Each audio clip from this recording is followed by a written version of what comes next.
প্রেমের টানে মেয়ে মেয়ে দুজন। আমি জেলাটার নাম উল্লেখ করলাম না, কারণ কোনো মানুষকে ছোট করা এটা আমাদের স্বভাব না, কাউকে ছোট করব এটা আমাদের চাওয়া না। এই দৃষ্টিকোণ থেকে আমি কাউকে কোনো জেলাকে ছোট করে বলতে চাই না।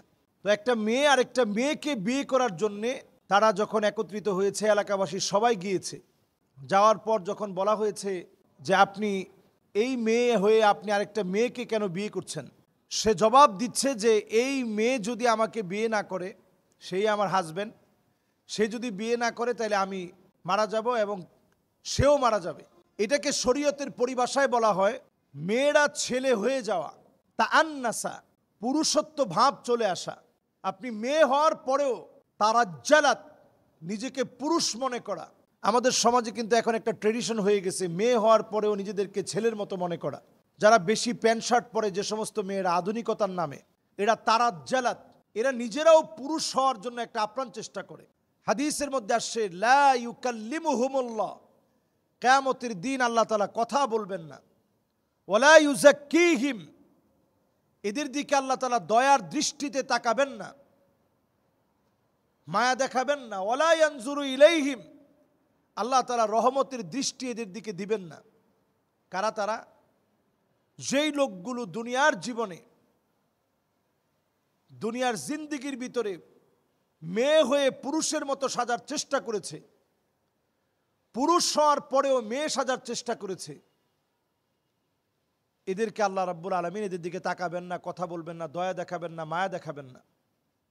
আমাদের এই সমাজের ভিতরে এখন আমরা দেখি, প্রতিনিয়ত আপনি একটু তালাশ করে দেখেন, আমরা এখন দেখতে পাচ্ছি আমরা পুরুষ হওয়ার পরেও মেয়েদের মতো হাতের ভিতরে ব্যাসলাইট পরি, কানের ভিতরে দুল পরি, বুরু প্লাক করি, দাঁত কেটে চিকন করি।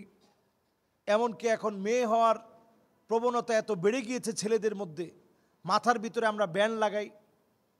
এমনকি আমরা এখন এটাও দেখতে পাচ্ছি যে ঠোঁটের ভিতরে রিং পরা, এখানে রিং লাগানো, এমনকি গলার ভিতরে চেইন পরা, এগুলো সব হচ্ছে মেয়েলি বিভিন্ন অলংকার।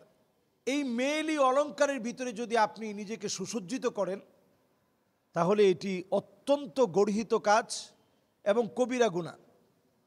এরপরে দেখা যায় ট্যাটু করার প্রবণতা, এগুলো সব কবিরা গুনাহ এখন আমরা করছি। তো যেই মেয়েটার এই ঘটনাকে কেন্দ্র করে পুরা ফেসবুক সহ সোশ্যাল মিডিয়া ভাইরাল হয়ে গেছে, এই বিষয়ে কথা বলা, প্রতিবাদ করা, এটা আমাদের প্রত্যেকের ইমানি দায়িত্ব। আমি তো মনে করি সুকৌশলে তাকে মাঠে নামিয়ে দেওয়া হয়েছে, শুধুমাত্র সমকামিতাকে বাংলাদেশে হাইলি প্রমোট করার জন্যে সুকৌশলে তাদেরকে নামিয়ে দেওয়া হয়েছে। সমকামিতাকে কিভাবে বিল্ড আপ করে প্রমোট করবে, এটাকে সাজিয়ে গুছিয়ে নামিয়ে দেওয়া হয়েছে। আর সেই নামিয়ে দেওয়ার অংশ হচ্ছে এই জাতীয় মেয়ে হয়ে বলতেছে আমি মেয়েকে বিয়ে করব। তো এইটা যদি পরিবার মেনে নেয়, তাদের বিরুদ্ধে সিদ্ধান্ত নিতে হবে, ওই এলাকা সোচ্চার হতে হবে, আলেমদের ভূমিকা রাখা লাগবে, এটার বিরুদ্ধে দুর্বার প্রতিবাদ গড়ে উঠতে হবে। সমস্ত মিডিয়ার ভিতরে দুর্বার প্রতিবাদের মধ্য দিয়ে ঝড় উঠাতে হবে। বাংলাদেশের সমকামিতার মতো ভয়াবহ মারাত্মক সমাজ বিধ্বংসী কোনো সিদ্ধান্ত কোনোভাবেই আমরা হতে দেব না ইনশাআল্লাহ। এই সিদ্ধান্ত নিতে হবে। আমরা যারা এই সিদ্ধান্ত নেওয়ার ক্ষেত্রে আমরা যারা পিছপা হব, আল্লাহর আযাবের অপেক্ষা করেন। সমকামিতা যেই সমাজের ভিতরে চলবে, এই সমাজের ভিতরে দাবানল জ্বলবে, দাবানল জ্বলবে। এই যে আজকে আপনি হলিউডের দিকে তাকায় দেখেন, লস অ্যাঞ্জেলেসে দাবানল জ্বলে উঠেছে। এর কারণ কি?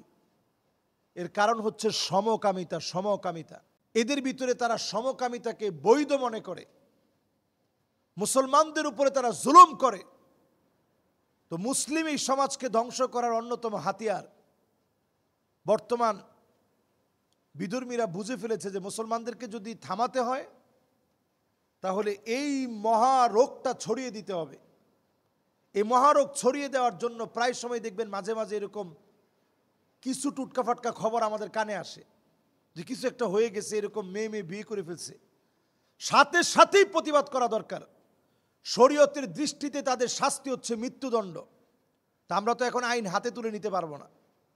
যদি আইন হাতে তুলে নাও নেই, বাংলাদেশে ইসলামী আইন যেহেতু স্টাবলিশড হয় নাই, আইন যদি আমরা হাতে তুলে নাও নেই, প্রশাসনকে বলবো অনতিবিলম্বে এদেরকে অ্যারেস্ট করুন, অনতিবিলম্বে আইনানুগ ব্যবস্থা এদের বিরুদ্ধে গ্রহণ করুন।